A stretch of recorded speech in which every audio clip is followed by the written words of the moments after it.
You need to dominate one thing. Welcome to Huddle for Success. I'm Duane Gibbs alongside my partner, Mark Bruce, the Hall of Famer, and we come to you each and every Monday with a full episode. With that being said, let's huddle up. Yeah, good Monday morning.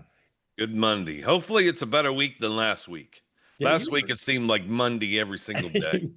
you like Mondays, No, I love Mondays. I do. It's a new beginning. You're able to wipe away from last week. I'm hoping that is my case this week because I cannot have another five Monday week again. you feel a little bit like Bill Murray, I'm Groundhog that Day. yeah, yeah. Friday evening, I literally sat down and it was a week. It was a week. I need a cold beer, and I had a cold beer, and it was just good sitting on the back porch relaxing. Very nice. Yeah. So it Hey, definitely so can be better. so different way of going today. As you know, I sent you over an email about someone that I follow. A lot of people obviously follow because he's the guy, Dan Martell. And business owner, entrepreneur, has started successfully multiple companies, a top publisher, number one written books. I mean, accolades go on and on and on about the guy. And so I follow him. I get so many emails from him every day, every week. And so I thought that I would take a topic and kind of peel back what he is saying and how it's relatable to what we do and how we can kind of spin it around a little bit. And you and I will ask each other questions. You just obviously you sent them to me. And so we'll ask each other these questions, but yet how it's relatable to our business and how it's relatable to us of as ones that are business owners and entrepreneurs. How's that? Yeah, that sounds great. Great. It was a very good article. I loved it, and I followed Dan too. He's a great guy on AI. He's taught us both a lot about AI. Yes, yes. So let first question. What hit you the hardest about Dan's message? You're dangerous when focused. Man, it sounded like a coach. It sounded like one of my basketball coaches, or that you've got to stay focused all the time. And a lot of people tend to play it safe in business, and instead of fully committing to one idea, they keep multiple streams of income up. And because when I was growing up, when my dad was an Amway distributor, multiple streams of income. Everybody preaches multiple streams of income. So you try and create all these multiple streams of income so that you can be diversified, and that makes sense. But what they don't tell you is that when you're focused on multiple things at the same time, you can't focus on any one thing. Yeah. You've got to, if you're building something, you've got to focus on one thing and forget about everything else. Dan has multiple businesses. I have multiple businesses, but you've got to get the first business running on its own first before you concentrate on a second one. And you have to build systems so that you hand off your control to someone else to run the business and grow it for you. That's how you have multiple streams of income. Yeah. That's what I think. So, why do successful people struggle focusing on just one thing, do you think? I think fear of failure is the one thing that doesn't work. Meaning, meaning I think so many people worry about the fear of failure and it's already shut down in their mind of why it's not going to succeed before you even get out of the box. And I think it becomes a problem to where people start second guessing themselves or their product or the availability of clients, what all that looks like. And so they kind of are defeated before they even put themselves in the game. I get the whole what's I get the whole fear of the unknown. But listen, if you're successful and you've created, and I'm even talking to the people that are not business owners. If you're a 9 to 5 or you have retired out or again, someone that just has become an empty nester, and you're thinking about, hey, I want to go ahead and start this business, this home-based business, or something that I have a passion for. If you're that passionate about it, passion will overcome anything. I remember talking to so many professionals and people that would come to our workshops and say, I would have to go out. Even you remember, Mark, I really don't want to go out and ask people for money. I don't want to ask them for money when I don't have capital myself, but I want to do the note business. Well, listen, you have to have a passion for what you do, because if you have a passion for what you do, it's easier to go and do the business. And so, what I'm talking about, when people had money issues, but yet they wanted to create fee income or whatever that looked like, I'd say, hey, get really good at understanding the note business or real estate, because when you do and you're like, hey, I'm learning, I'm progressing, take that information, that's passion. And then, you're able to go explain a story and create something that other people can see that you have a passion for or knowledge for. Absolutely. Yeah. So what's the real danger of chasing too many opportunities? Yeah, and I've done it. I have done it multiple times. When my wife and I were just married, we got this idea we were going to start this tanning salon, and she had a really good job. I had a really good job. She was going to leave hers. I was going to keep mine. And then all of a sudden, we opened the business. It started going. We knew we weren't going to have enough money just from the business to make things go. If I lost my job, things worked out, and I couldn't concentrate enough on my job and the business, so I left the job and I went to work just in the business. Now I had to do some side jobs on the side, but they were physical and I could still think and plan and use my time thinking about how we were going to make that one business really strong. We took it from $100,000 a year in gross revenue to millions. And it was all by focusing on that one business. Hmm. If you've got too many things going on in your mind, you can't, you're distracted and we only have so much time in a day. And if you're pulled in six different directions, it's really, really hard. Yeah, So no question. you've been through thinking into results as I have, and we teach that now. And so how does thinking into results explain why people stay scattered? It's your paradigm. The paradigm wants is wants familiarity, not what's possible. So people think, okay, the familiarity of what I know is, I think that's what keeps people back. It keeps them scared versus not what's possible. The terror bear creates doubt around commitment. There's You're just scared. You're just scared of it not working and being able to progress. Where, as you know, we take them through a whole series of explaining about the terror barrier and explaining your paradigm and how your conscious and subconscious mind works.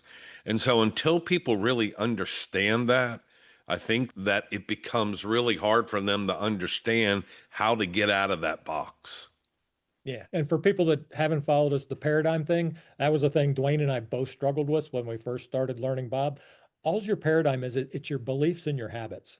And if you're operating from your current beliefs and habits, you want to stay focused on that same one thing or Yes. multiple things. Yes. Yeah. When does being an opportunity person become a problem? When you chase too many shiny objects like I do, I mean, I've been this way, and I think a lot of entrepreneurs are this way, where you see a shiny object, so, ooh, I can do that. And ooh, there's another one over here. I can do that too. And we talk about it in our 5 A's training. It's kind of that capability trap where you're capable of doing anything. And because you're capable of doing anything, you try too many things and you just stay completely scattered. You don't focus on the one thing that if you focused on just one thing, you could make it you could make it super productive, but you stay scattered and it protects your ego. It kind of your ego is your subconscious's way of protecting you, keeping you in the status quo. You say that's who I am and that's what I do, and I'm a deal chaser and I'm this. But if you stop being a when I was buying houses, I was a deal chaser.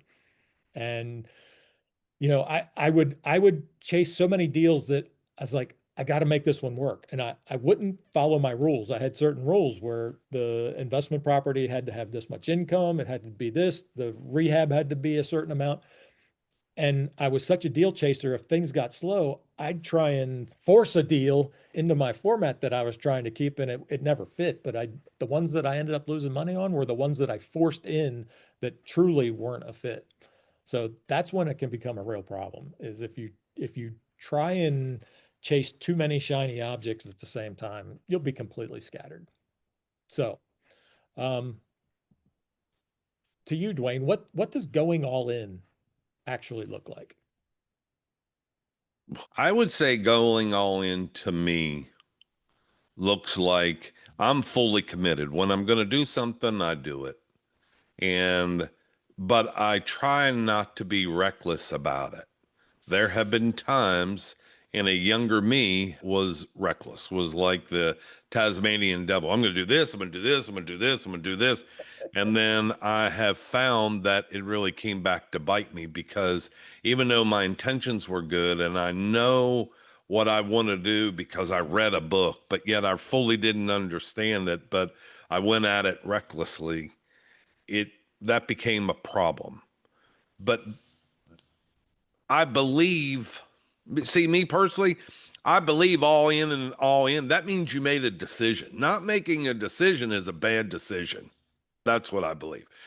Being reckless about it, listen, if you're new as an entrepreneur and you've never been that, you're probably at some point gonna either talk your way out of it or you're gonna be reckless about it initially. But I'm gonna tell you, over time, being too reckless, you're gonna buy yourself some experience and realize you're not progressing forward. And so that therein lies another problem. But all in to me, I think you have to eliminate the distraction and focus on moving forward. You have to have a game plan. And I think we do a great job. And, we were on a podcast the other day, and the lady that was giving us asking you and I questions about our business, we talked about what was so important, that what we really do to slow things down for our clients, and that is going through the Clarity Diagnostic Scorecard and the Personal Growth Scorecard. And I think that helps immensely, as whether you're a newbie entrepreneur or you're someone that's been in business for a long time, because it allows you to gauge yourself and see what direction you're heading, so it eliminates a lot of the recklessness. Yep. That's what it looks like to me. Yeah, I think that's a great description. Let me ask you this question. What did you discover when you honestly assessed everything on your plate? Well, I'll start with the most recent time that happened. I had rental properties. I had a note business that you'd helped me grow, and I had partners in the note business. I picked up Think and Grow Rich, and I was looking for another income stream that would be different from the real estate, because I found that everything on my plate was real estate related. And if something happened to the real estate market where people couldn't pay their rent or couldn't pay their mortgage, or something like happened in 2020, maybe, then I was looking for that something different. And I realized in order to create something different, I had to I tried to take my note business and create something different there, and I did find it. I found that instead of buying houses that had tenants and issues with tenants, or homeowners with, potential rent problems, we focused on land. We found a whole new market. where we were buying land, and we were able to basically buy land inexpensively from people that just really wanted to get rid of it because they'd either inherited it or they didn't, their plans had changed and they didn't want to use it anymore. And we'd buy it from them and we'd turn around and we'd sell it and basically make fee income. And that worked great. We did realize, I realized a little bit after a while that that was going to take a lot of cold calling and a lot of advertising money that I just personally wasn't aligned with. So I found something that I was more aligned with, and that was the coaching business. And I started that, becoming a Procter Gallagher consultant.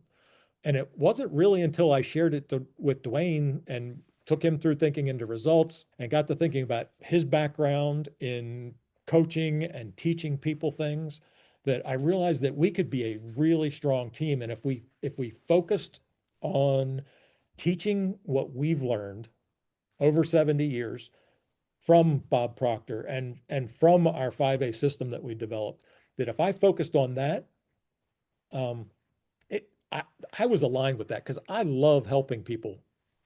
I love help. That's one thing that I've always liked to do is help people achieve what they want.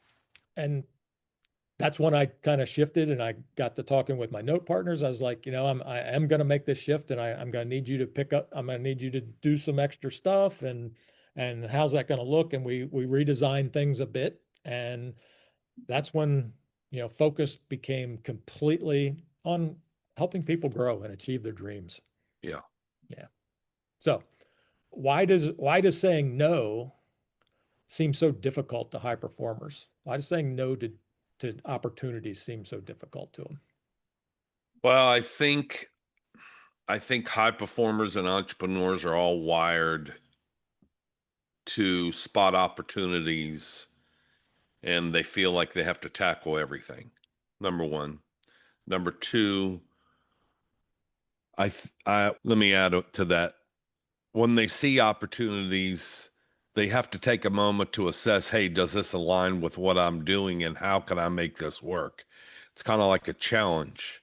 I know it is for me. I see an opportunity, kind of like what you said, you see shiny objects and you're like, my mind constantly goes. Diana says to me all the time, I don't know how in the world you get any rest because you're constantly, your mind goes 1,000 miles an hour. And I said, it's tough living in here. But, and I gave her, she said, listen, I want to create another income stream for myself. And I said, that's good. And for her to say that, um, I think she sees what I do and I think she's feeling like, hey, I want to start doing something on my own. And so I gave her like three different ideas, and she goes, where'd these ideas come from? And I'm like, it just happens. It's just things I have filed back here that I've thought of before, but hey, that's a great opportunity. Let me put it in. Hey, that's a great opportunity. Let me put it in. And so, Yeah. um, I try and share those with people when they're looking for ideas and something to do. And so, not only that, but I think saying no feels more like you're losing your identity or you're missing out on something. You entrepreneurs and business owners, they don't want to miss out on anything. The company that she worked for a steel company, and they do so many various things with steel. And they to say they do one thing, you can't narrow down everything that they do. Everything from steel plates, or they blanch and grind and put into restaurants, chain restaurants all across the United States. For if you go to a Japanese steakhouse, that griddle probably came from their facility, all the way down to metal curbing. So they do various different things. And I spoke to the owner one time, and I said to him, "Why do you have so many different products?" And they're like, "Just you know, Just happened. because it Just just happened. happens. It's that shiny object." Somebody came up with, wow, I wish instead of concrete curbing, I had metal curbing. They came up with the idea of how to manufacture steel and metal curbing. And so, I just think it's in our blood. I really think it would be knowing it would scare me if I had to go get a 9 to 5 job right now because that means I'm put into a box. And I could not be put into a box because I just couldn't sit there and just do one thing. Yep. Could Yep. you? No, no. I've been unemployable since I was 25 years old. It's hard. It's hard. Yeah. It's really hard. Yep. Let me ask you this question. What do you believe changes when someone becomes fully focused? And becoming fully focused, I did a leadership journey with one of my mastermind partners, and focusing was one of the main things that I thought about because it creates clarity and it creates confidence. When you become focused on one thing, you don't have to wonder what you're going to do next. You become very clear, and it's freeing. It's very freeing because you know what you need to do. You're clear when you're focused on that one thing. It's kind of like back when I was playing basketball. We had certain plays drawn up and we ran them and we focused on them until we knew where everybody was going to be, when they were going to be somewhere. And if a defense cut one thing off, we knew exactly they were going to go someplace else. And the having been focused on learning that specific play and what reactions we all needed to make on variations, it made life simple. And it's the repetition, it's the practice that creates momentum. It compounds so much faster when you're focused on just one thing. Yeah. It's one of the superpowers. It's Bob Proctor talks about it. He calls it the will. You have will, and you hear people talk about willpower, but it's focus. He gave me a he gave me a method to increase my ability to focus. He said, light a candle and stare at the candle flame until you become one with the flame and see how long you can concentrate and become part with focus on that flame. And I tell you, at first, I found myself looking around and I'm like, man, I couldn't do it. But the longer you sit there and focus on that flame, I think I'd go cross-eyed. it does a little bit, but it does truly help you concentrate on one specific thing. And that's what focus is all about. It's concentration, concentrating on one specific thing. So if you can do it on a flame, you can do it on your business. Yeah. Yeah. Yeah. If you had to give our listeners an exercise to do this week, that to identify the one thing that they should be concentrating on, what kind of exercise would you give them to concentrate on just one thing?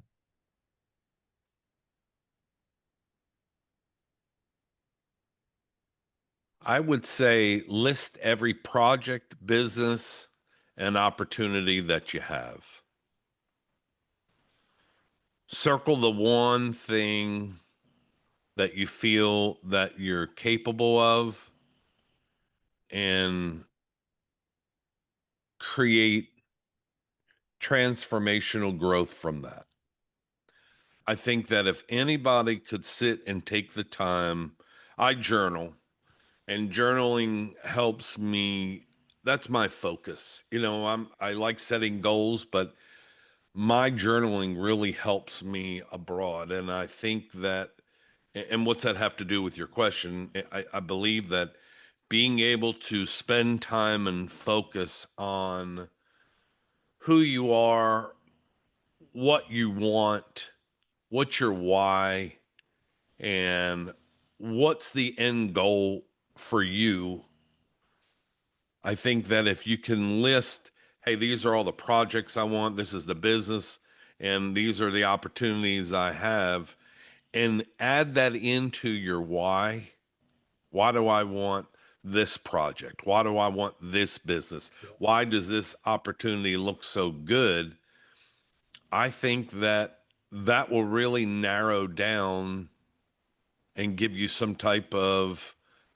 some type of understanding of how you can create transformational growth. I know journaling for me helps me try and focus in. Last week, I journaled a lot last week, and it didn't help me again. Every day was a Monday, and it was, hey, we too get frustrated and thrown off track. But if I didn't journal, I would have been worse off if I didn't journal at all. However, again, to your question, I think that being able to focus and list these out will help you create growth. Yeah, I think that's a great project for everybody to do this week. Hey, listen, I love this format. I think that we need to do more of it. I Yeah. think that we need to continue to ask questions and go through different frames like this. I think it's important. I think it gives a wide range of not only our experience, but what other developers in this industry are talking about, and frame it into obviously what we do and push out to our viewers. I think it's very impactful.